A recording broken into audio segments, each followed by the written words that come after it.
Alrighty, and I am alive. So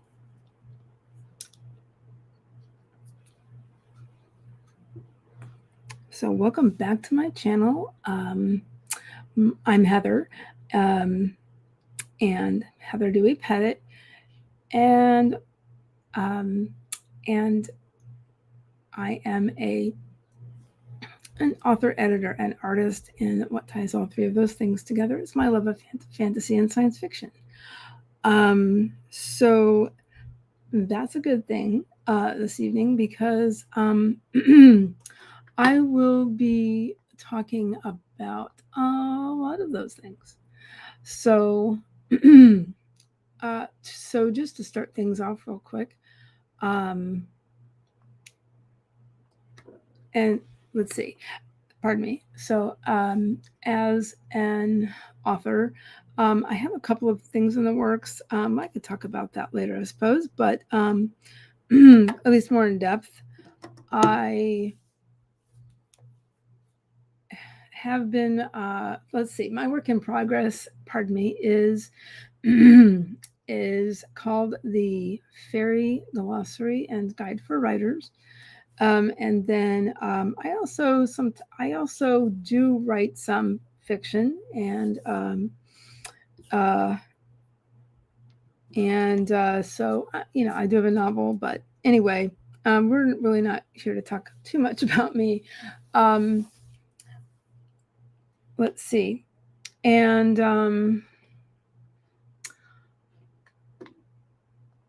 let's see. So let's see. So I'm not going to go into a whole lot of detail about me, but I am an editor. I'm a freelance editor. I do work with authors quite a bit, and so if you have any questions about that, that's fine. And I'm a sometime artist. Love working in mixed media. Anyway, so the I think we will start with the news. I am waiting on Mr. Byers. So I'm going to go ahead and go into our news about Necronomicon Tampa. So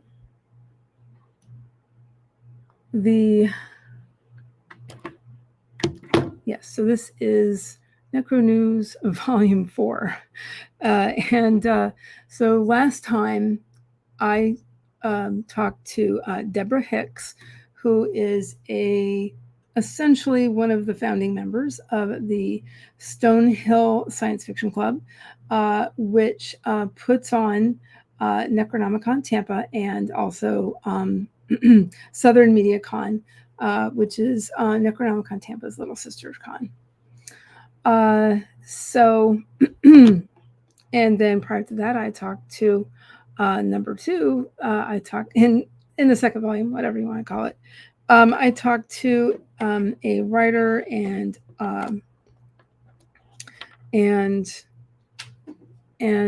actor and voice actor. Dog's trying to come in. Mr. Perry Bruns.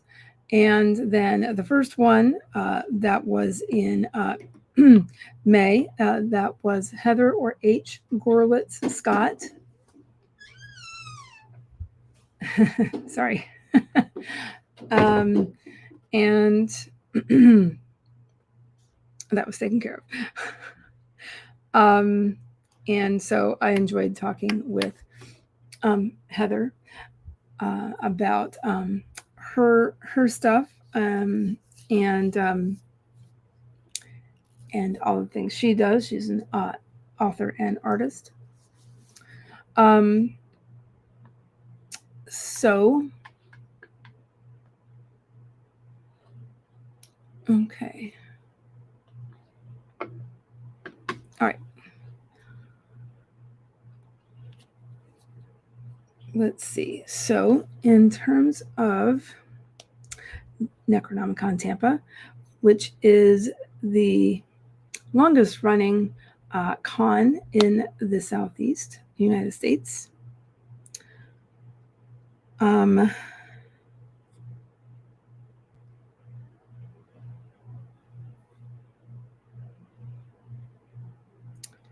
Let's see.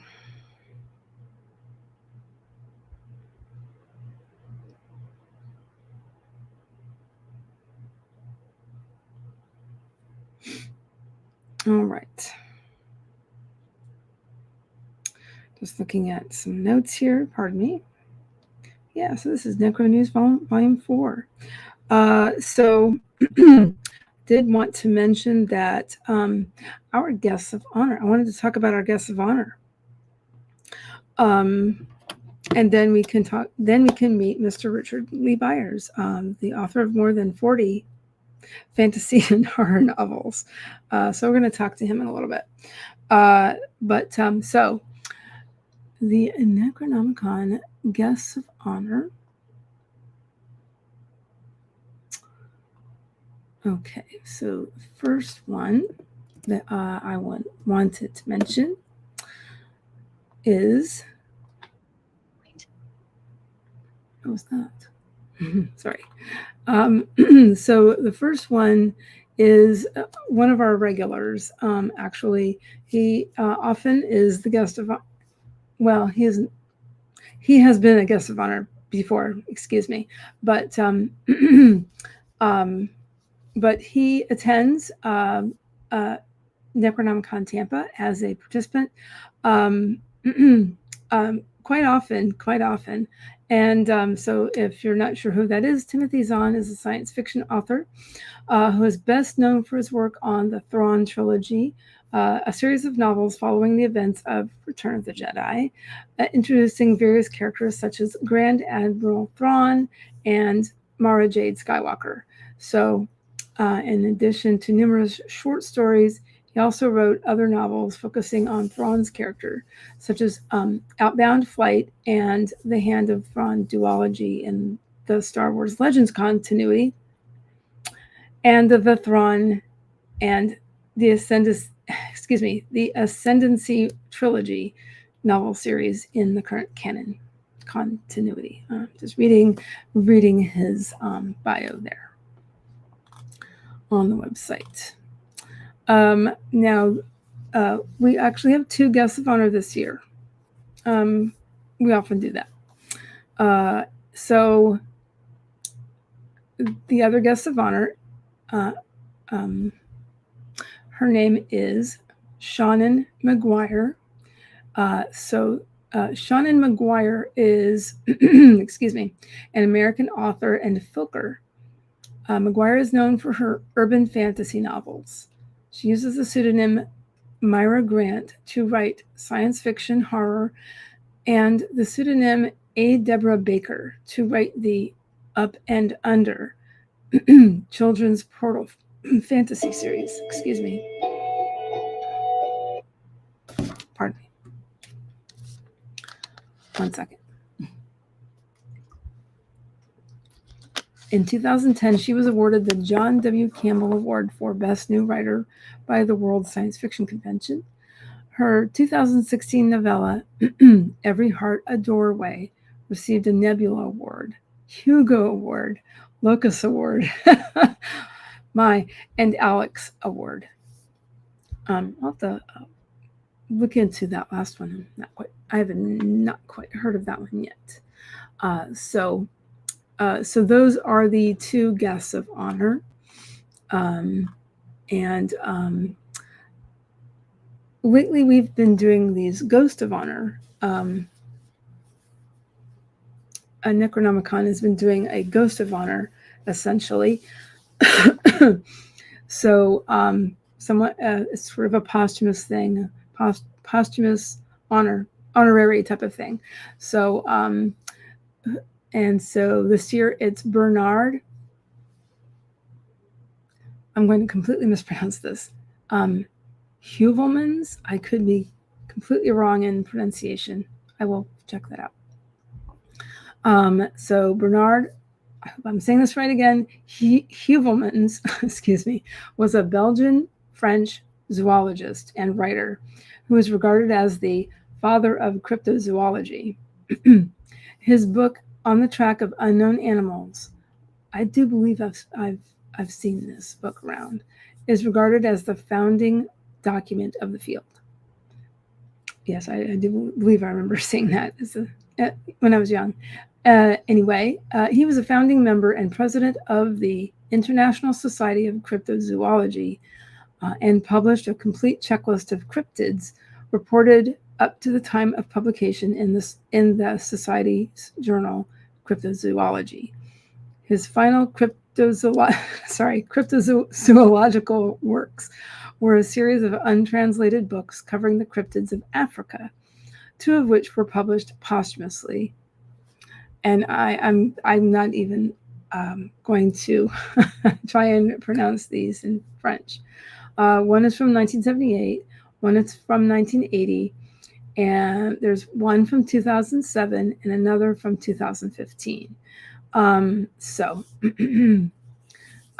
very prolific writer and researcher who is very interested in cryptozoology. So the reason for that guest of honor is that the theme of this year's Necronomicon Tampa is cryptids.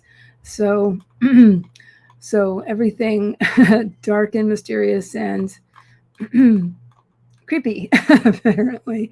So anyway, all right. So that is so those are the guests of honor and the ghost of honor. Other guests include fantasy author Kevin A. Davis, also as mentioned before, Perry F. Bruns. Again, he's a voice actor and author. We have Betty Genesis, matron of the macabre, sci-fi and fantasy author and artist Kat Heckenbach, and Mr. Richard Lee Byers, a fantasy and horror author.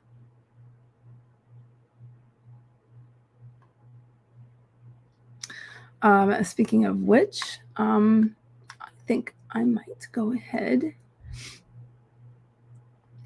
and invite somebody on stream. So here we go. Hi. Hi, and welcome, Richard. How are you doing? I'm doing okay. I'm sorry I probably left it a little late as far as you're concerned, but I didn't realize I had to establish an account with the Talk Studio and use Chrome, which I don't usually use, and the whole deal. I didn't realize that. But anyway, I'm here now. Apologies. Great. Yes, you are. Yes, you are. So yeah, I was just talking about giving some information about Necronomicon Tampa, and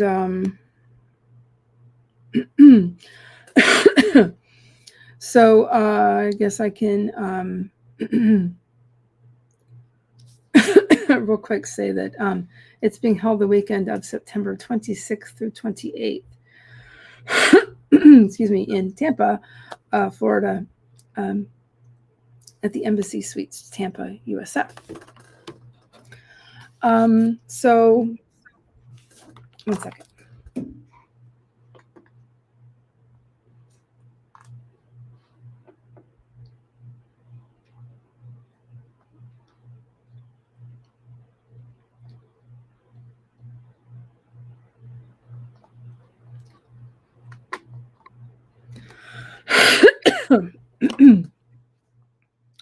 So do you have pardon me, do you have are you also watching on YouTube, Richard?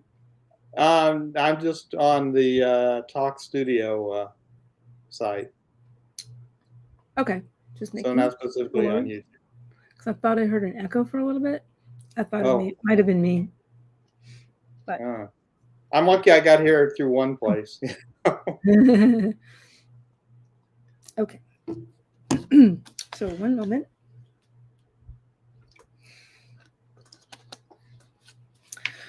Might as well hydrate.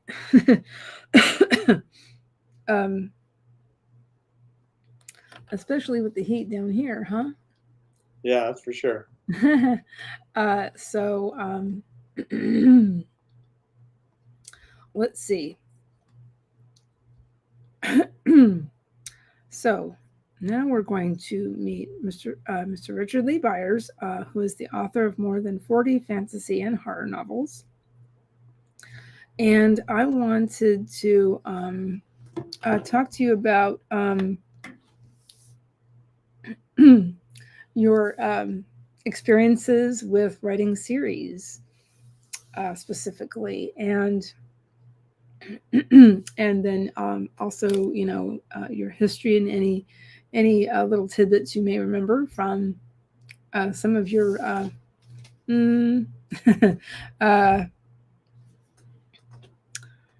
some of your work. Let's just say that. Okay. Let's Oh, you see. want to ask me about writing a series?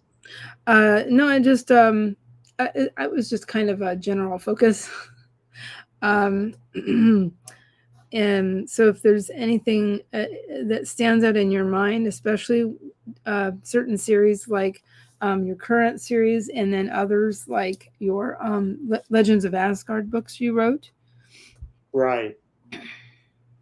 Yeah, that was a trilogy set in the Marvel universe, basically the Norse mythology part of it, and I wrote a trilogy, which is kind of the origin of the Heimdall character, is taking him from Green Young Warrior to the god and guardian of the Rainbow Bridge that we see in the comics.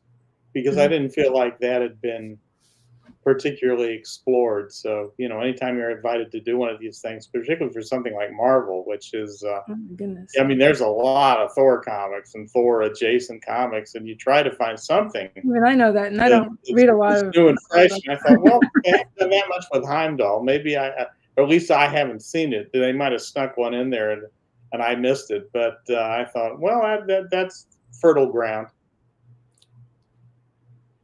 Um, and so, what, if you don't mind my asking, what was it like working with such a, for lack of a better word, a big brand uh, Well, as Marvel? it's yeah. Well, it's actually not the first time I've worked with Marvel properties. I did it way back when Byron Price Multimedia had a license that they licensed the books through to Berkeley, because they were Byron Press was a book packager, not an actual publisher. So, I mean, I guess the biggest difference is that you kind of have to please an additional master. You've Yeah.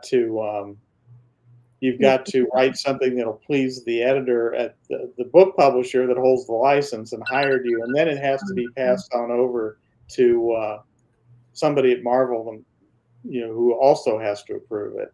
So you're there. It's not uncommon, for at least it isn't for in my case, to get well, here's one set of rewrite notes. Well, normally if you did a book for a publisher and it was their IP or whatever, or your own IP, one set of notes would be it. But then with doing something for like Marvel by way of the book publisher, you would get it was not totally unexpected to get one set of notes from your book editor, and then okay, well now you wrote those rewrites. Here's the notes for Marvel, so you got to do some more rewrites. But I mean, other than that, it's not that different. I really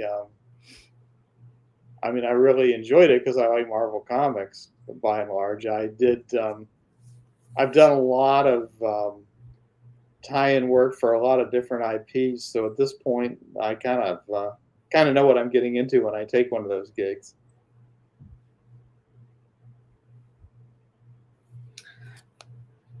So that makes a lot of sense. So, what about some other series you've done? And then also your most recent one, which is the what was it called? Basil and Moebius. Basil. I don't know why I wanted to say Sage. Yeah, well, that's the two central characters. That was created by a guy out in Hollywood who's mainly in the movie business, I think, named Ryan Schifrin. If you see the movie Tales of Halloween, he wrote and directed one of the segments in that. So he's been knocking around the movie business for a while, and he created this series that is that I initially, if I understood him correctly, thought was going to be like put together a pitch package, and he was going to try to get it made into movies or a TV show. Okay. And yeah, I mean that's been a lot of that's been a number of years ago, and he couldn't possibly need more stuff for a pitch package. But we kept doing the books every year, so I guess the books have turned out to be profitable in and of themselves. They're That's great. Basil and Moebius are they're kind of like a modern day Greymaster and Fafhrd.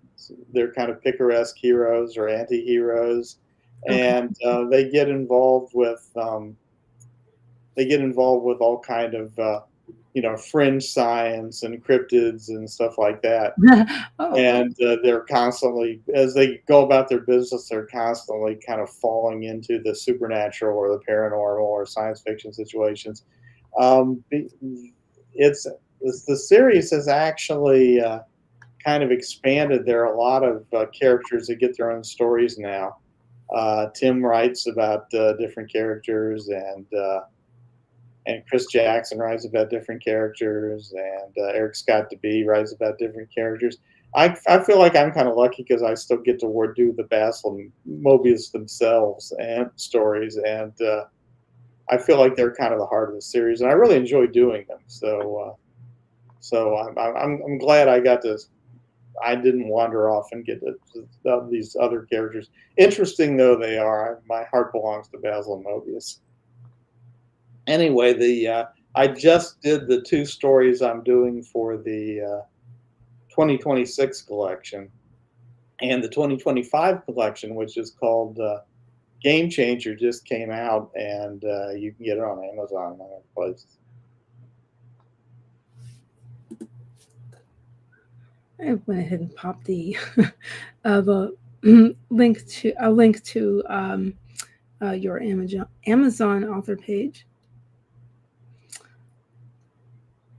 Yeah, Amazon is. I mean, apparently you can do all kind of wonderful things on Amazon, and I've been too lazy to ever really do them. So my Amazon page is just basically a listing of all the stuff by me that you can buy, which is to me the most important thing. But people who actually want to see me pontificate about whatever's in my head that day or whatever, they probably should follow me on social media like Facebook is kind of the one I use most, but I'm also on Blue Sky and On Blue Sky. Counter Social and a bunch of them. I don't think I don't have Blue Sky, but I can find it. I also have your Facebook.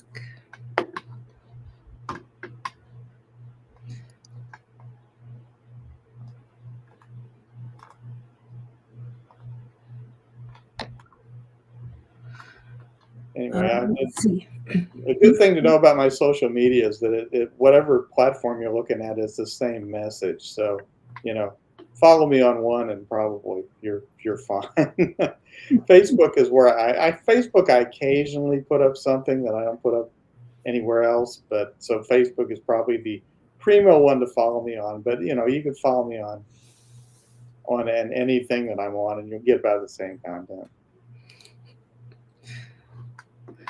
A lot of people do that. Just kind of keep things simple, and just have a couple instead of being all over the place. Yeah, I'm on the I'm kind of on all the ones where you write a message. I'm not on the ones that which I guess are kind of the hot ones now, where people are actually you have to record a video to. I'm kind of too antediluvian for that, I guess, but I just like to write a little message. sometimes with a link to a picture or whatever.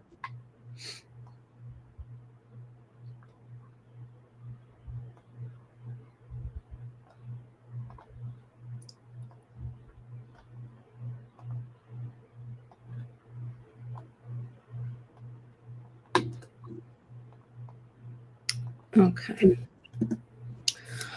All righty, let's see. I don't know why I'm having some echoing. I do apologize to anybody. You seem nonplussed. Is my voice echoing? I don't know why it would be, because It's I'm just mine. got this one thing. I don't know why that is. I don't see any random playing of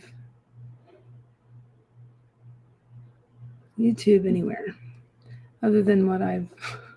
Yeah, I haven't got YouTube open. Since I'm on Chrome, I could shut Safari down completely and see if by some weird twist of fortune that does anything. I could probably do the same thing now that. Yeah, Safari's gone. Does it make any difference? I don't know if on your end, but I've gotten rid of a few things, a few tabs. Hopefully that will help. I don't hear it now. So Okay, maybe it was mine on my end. Maybe the fact that I had Safari open also was some weird created some weird resonance or something. I don't know. Except I still hear it, but okay, I'm just going to try and ignore it. Can't help you. That was my one idea. Kill Safari and see if that does anything.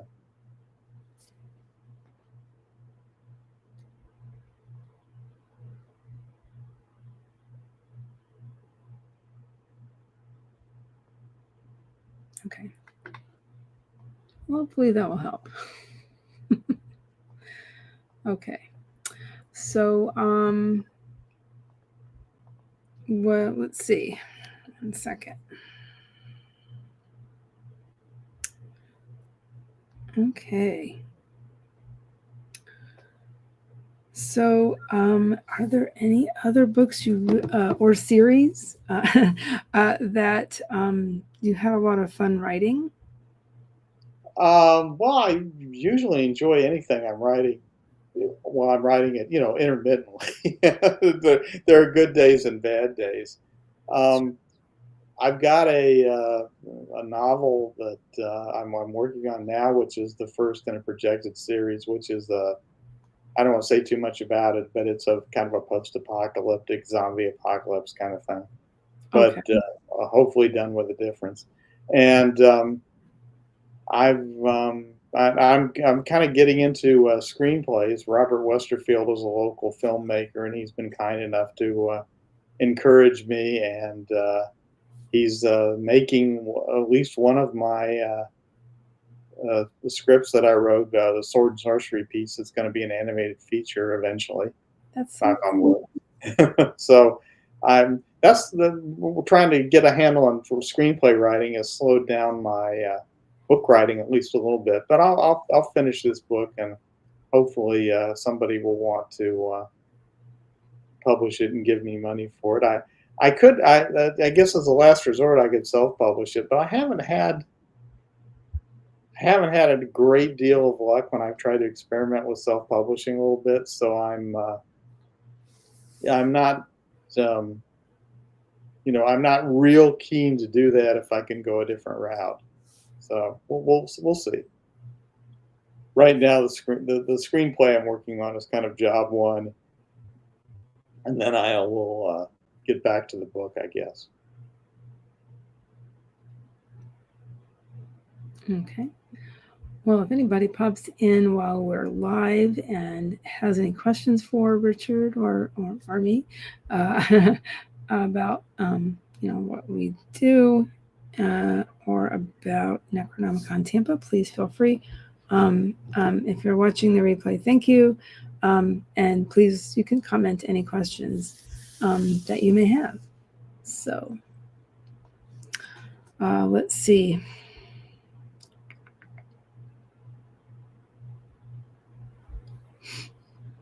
Is there anything else you'd like to talk about, Richard? I not especially. I mean, the question I always get asked is, when are you going to do more Forgotten Realms books? Because that's the stuff I'm best known for, I think, and it's still, even though I've worked on high-profile Marvel properties and stuff like that, I think that I think that's kind of. And the short answer to that is that I would love to do more, but they've largely killed the Forgotten Realms book line. So, and most people who were writing them are not writing them anymore, and that includes me. So, and it's their IP, so they got to have a change of heart and decide to rev up the book line again and hire me back. And I haven't seen any. I haven't seen any indication that they're going to do that, but then they're out on the West Coast and I'm here in Florida on the East Coast. So, a lot of stuff can happen that out there that I don't ever have any knowledge of. I mean, even when I was working for them, stuff would happen that I didn't have any knowledge of because I was just a humble freelancer on the wrong coast from knowing what they were doing. My screen just went, here it is. And so, for everybody who is wondering when I'm going to do another Forgotten Realms book, I wonder too. I wonder not only when, but if. And but we'll just have to see what happens with that. You never know. You never know. Maybe somebody will say, "Oh well, let's do more. Let's do more books related to these characters." That would be nice. I mean, it's interesting. There are people. I mean, if they just, it's a kind of a multi-step process to get back to more of me and more of my characters, because first they'd have to decide they want to do more books, and then they'd have to decide they want me to write more books again, and then they'd have to for the people who were left hanging when series got interrupted, but they would have to then say, well, we want you specifically to write more books about these characters that these characters you're writing about before. And I think kind of as the years go by, all the stages of that become less and less likely. So, but like I said, I could be surprised. They could come to me tomorrow and say, write another Brotherhood of the Griffin book, and I would love that. That would be cool. Let's see. And the only other thing that I really thought of asking you about is your experiences with Necronomicon Tampa. Well, I'm part of the group that puts it on. So once I started to break in and get stuff published, they kind of had no choice to have me as a guest every year from then on. But as a matter of course, right? Yeah, I mean, I've learned a lot from it. We've had a lot of interesting writer guests over the years, including some that I've particularly admired, like Robert Block and Roger Zelazny, both who are not with us anymore. But it was huge for me that they were there, and I mean, certainly we've had all kind of writers who shared their wisdom about how to write and how to create fantasy and science fiction horror, and that's been very valuable to me, and it's just really a good time every year because there's a places full of my friends that I've seen. There's always interesting activities. It's been a great experience for me. Yeah, same. It's been a very, very good experience for me too. Have start attending and and then starting to present and things like that. It's really helped me with a lot of things. With everything that I do. That's when I started speaking, to be perfectly honest. Oh, really? Yes. And since then, I've been working on this channel, and I've done a couple other things. I did some speaking for a local writers group. So, so I recommend it. I do recommend doing that because I think doing things in person helped me do things here online. So, Mhm. and as many people are worried about that sort of thing, or get anxious or whatever. If I can do it, you can. Essentially. Yeah. Well, Uh, my experience with Necronomicon is that it's been a very, welcoming, accepting group of people. So, Absolutely. people who are a little bit apprehensive about how they're going to be received, when that's probably a really good place for them to start. Yeah. I A regional or a local Yeah. con. Yeah. And I felt the same way, because when I started attending, uh, as a grown up, that is. um, uh, I was like, oh, I've met you. I know you. Uh, a few random folks that I actually knew. Right. But anyway, including Michael Hinman and a few other folks. Let's see. Yeah, that's mostly what we wanted to talk about. Um, any particular memories stand out about either Necronomicon Tampa, or um, any other memories about writing the things you have written and published? Well, as far as memories of Necronomicon, I mean, they're kind of probably, quirky ones that don't mean that much to other people. Sure. I've been on the kind of the moving crew that brought stuff out of the storage building and put it back, Okay. pretty consistently over the years. So I've always kind of I've always kind of enjoyed that, and it's kind of weird because I'm not normally a person that would enjoy physical labor, but kind of the camaraderie. Yes, we're doing Mhm. it, and we aren't so old and decrepit that we can't pick up this stuff anymore. It's been a good feeling. I remember one time years and years ago, Ken Hilliard and I were supposed to make a supply run for the con suite, and we wound up in this grocery store where I don't know if it was because we went early in the morning, whatever. But it looked like the zombie apocalypse had hit it. It was like there's these boxes all over the floor, and we didn't see many people, but we saw this one person go running by, kind of at one end, at the far end of the aisle, and we were at the near end, and it was really weird, and that always kind of sticks in my mind. But like I said, been. I've been at pretty much all of them through the years. So I mean, I'm sure I remember a lot of them in bits and pieces. I remember the Sunday morning thing, which we do, which I guess they're not calling it this anymore, but it's like a kind of a imitation of Wait, Wait, Don't Tell Me, kind of a Uh, Spanish version. And I'm usually to my knowledge, that Perry's still going to do that. yeah, I'm usually one of the three panelists on that, and that's always a good time. I've attended it at least once. I have to make myself attend it this year, as long as nothing majorly conflicts. Well, it's usually on Sunday morning, so that's not prime time. You're probably okay, unless they moved it. I haven't seen the schedule and the final schedule in terms of time, Yeah, so to my knowledge, there is no final schedule yet. But I have been talking to some people that I knew that were confirmed guests, and I mentioned earlier about the before you came in, the guests of honor and the ghost of honor.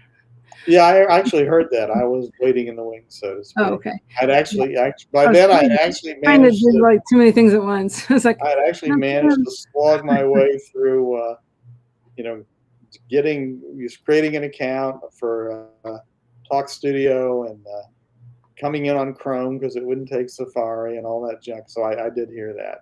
yeah, darn it. But as far as like the finals, like I said, all I know is that the Wait, Don't Tell Me thing has always been on Sunday morning, so I'm thinking it's probably on Sunday morning again. But actually, I come to think of it, I don't really know. Let me see something.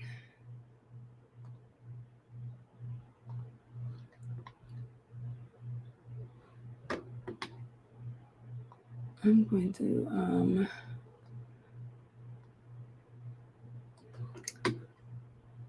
see about.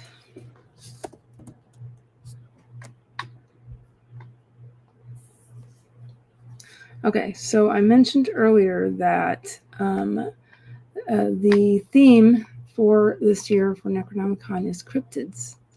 So that's a good fit for you. Well, kind of. I mean, it's like the Basil and Moebius thing is actually like a really good, is a really natural place to do a cryptid story. But I'm trying to think if I've actually done one. If I haven't, I should probably get on that and do one. But yeah, I mean, cryptids are something that's always kind of interested me. I mean, my attitude towards them is basically skeptical, but it's cool to imagine. It's typical, but I mean to say that a lot of people are that way. I mean, I've always been that way, but then when you start reading about things, or you say catch a show about Bigfoot, and you're like, huh? You start thinking, and you're like, well, maybe. And then there's always so many myths that are similar all over the world, and things like that just there's a little something sometimes in the back of your mind thinking, well, maybe. The thing with Bigfoot is I feel like they would have bagged one by now. I mean, I know. You say that the kind of the myth is so ubiquitous that we have Bigfoot in North America, and we have the Yeti in Tibet, and all that is kind of like, and I believe there are other analogs other places around the world, and you think, well, that's what I meant. Shouldn't somebody have gotten lucky and shot one by now? I mean, it just or somebody did, and it was quickly covered up by certain officials. Yeah, but then you've got to extrapolate a reason why they would want to cover it up. Yes, I know. I was thinking the same thing. It's like, I mean, I can kind of. I mean, I don't believe in UFOs either, but I do kind of. I mean, I kind of, I kind of see more reason to cover up information about alien visitors with advanced technology than I do some hairy ape-like thing wandering around in the forest. That makes total sense. Yeah. It does.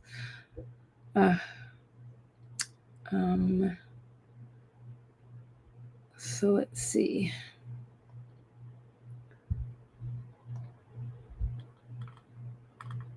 I did do a Basil and Moebius UFO story, by the way. Say that again. I said I did do a Basil and Moebius alien story, by the way. Awesome. Yeah. We've actually done more than one because aliens from another universe are part of the fundamental, structure of the series. They're like an ongoing issue that has to be dealt with for quite a while. So, although we did eventually get rid of them, I think. But yeah, so I've done that. I haven't done cryptids. I don't think. God, I've written so many. I don't think I've done a cryptid one. Oh, let's see. So let's see. Oh yeah.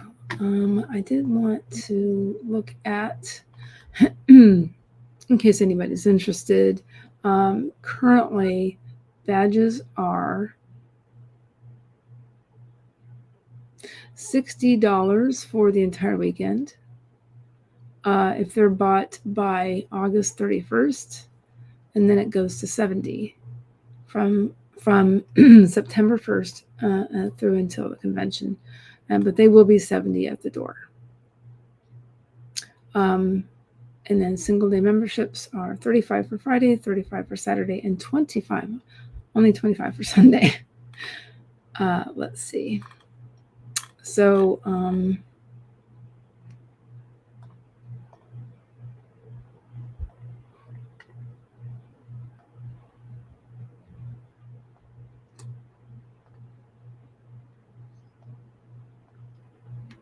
just going to go ahead and pop a link in the chat right there. So the necrofl.org is the obviously the homepage, but that's a direct link to buy badges, because why not? I guess. And then there is Richard's Facebook and Amazon. Let's see. So let me ask you a question real quick. How many Necro T-shirts do you have, or do you have any? I'm starting a collection apparently. I still got a few. Hurricane Milton destroyed our old house. The place got really flooded, and I lost a lot of stuff. And I'm including that, and that includes a lot of T-shirts. So I might have a Necronomicon T-shirt or two left, but I mean, before the hurricane, I had a bunch of them. Oh man! I can't give you the exact count. I bring that up, and I'm like, oh, and then you say that, I'm like, oh no, I forgot. I'm sorry about that. Well, it was definitely created some problems, but we're okay, and it kind of right. I kind of feel like the silver lining for me was that I was kind of on my way to becoming a minor league hoarder, and it destroyed most of my stuff, and I'm kind of resolved not to get back to that place, to keep my room neater and stuff like, and not acquire so many physical objects that yeah. And so that's been kind of good for me. Although, there's I definitely lost stuff that's like, oh God, that's gone. How can that be gone? Yeah. I get you. Mostly because, I moved a lot growing up, and, we just lost random things over the years. So, yeah, been there, done that. But not as dramatic, obviously, as your experience. But it was pretty dramatic. We had, we lived there more than 20 years, and we. Oh wow. And we'd never had that, but and we'd been through hurricanes before and stuff, but it was and Mark, who was one of my housemates, had actually put up kind of barriers over the bottom of the doors, so that if water got into the garage, which it has a couple times, it shouldn't have then been able to come on into the house. But it was like, we got just this, all of a sudden we just had this tide sweeping through, and it was like at least 3 feet deep, and it was just, it destroyed everything pretty much. Yeah, that happened too. Also, there was a guest that was going to come last year. Mm-hmm. His name is Kip Kelsch, and he couldn't come because yeah,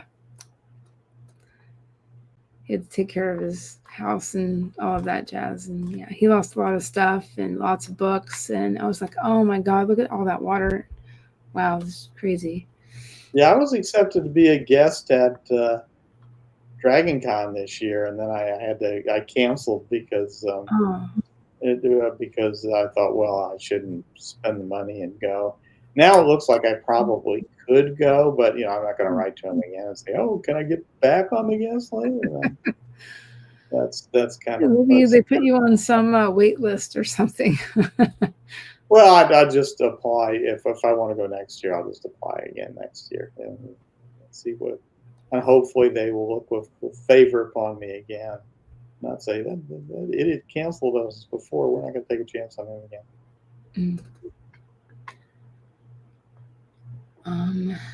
Well, we can wrap things up in a few minutes if you would like. Need to go. Yeah, I mean, I can. Go ahead.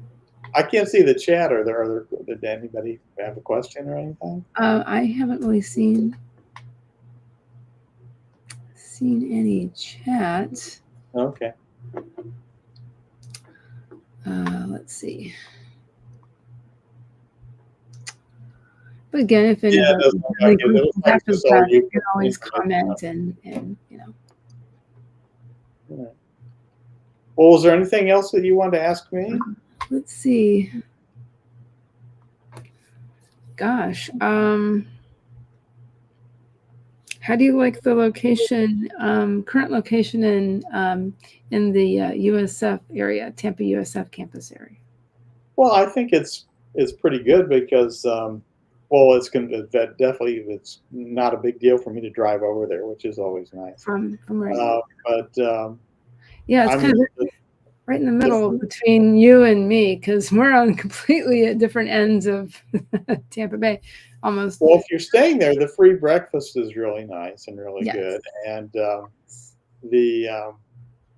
if you want to get something to eat that's not the hotel food, you just drive down Fowler a little bit, and there's all places. If you want more than just con suite food.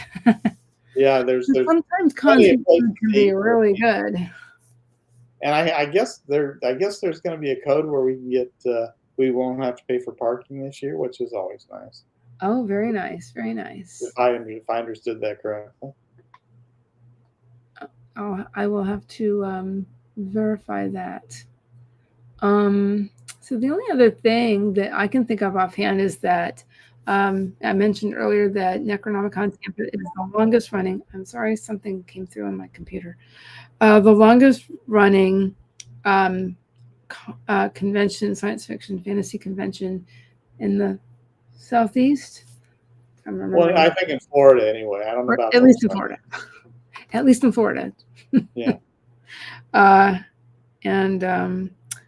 Let's see. So it is run by a nonprofit organization. It's a nonprofit con. Also, money is raised for their for a I know they've raised money. Excuse me, for charities previously, but for over 10 years they've been raising money for.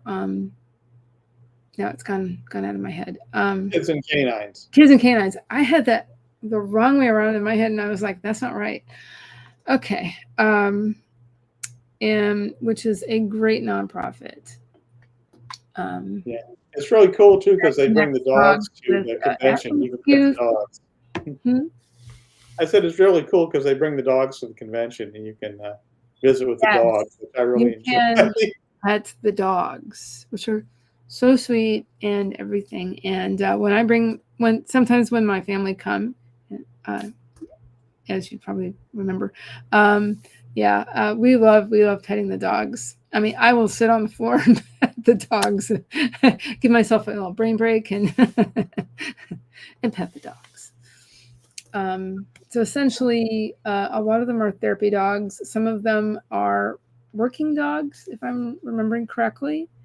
I think that they're all, they're all dogs that assist people that need that kind of help. I don't know the technical breakdown between therapy dogs and working dogs, but I mean, the reason that charity is called Kids and Canines is that they take at-risk kids and they have them be the dog trainers and give the dogs a temporary home, I think, and that's turns out to be really beneficial for the dogs and the at-risk kids. The at-risk kids get turned around by the responsibility and the fun of taking care of the dogs.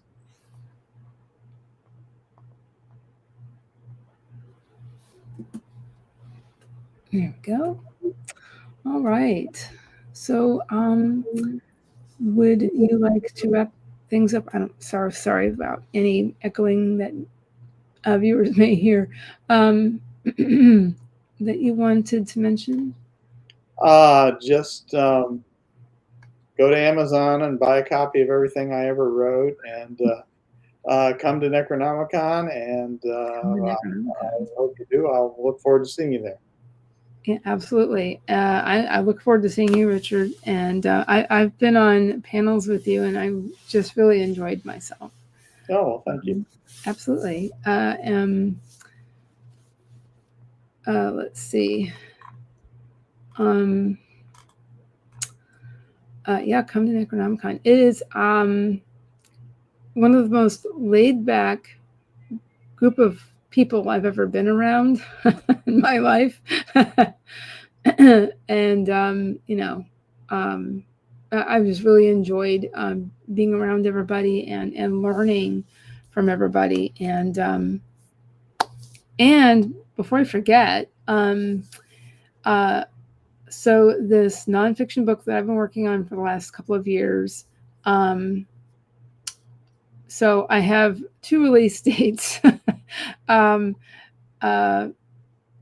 number one, it's called the Fairy Glossary and Guide for Writers, and that's Faerie, as in the Celtic Otherworld.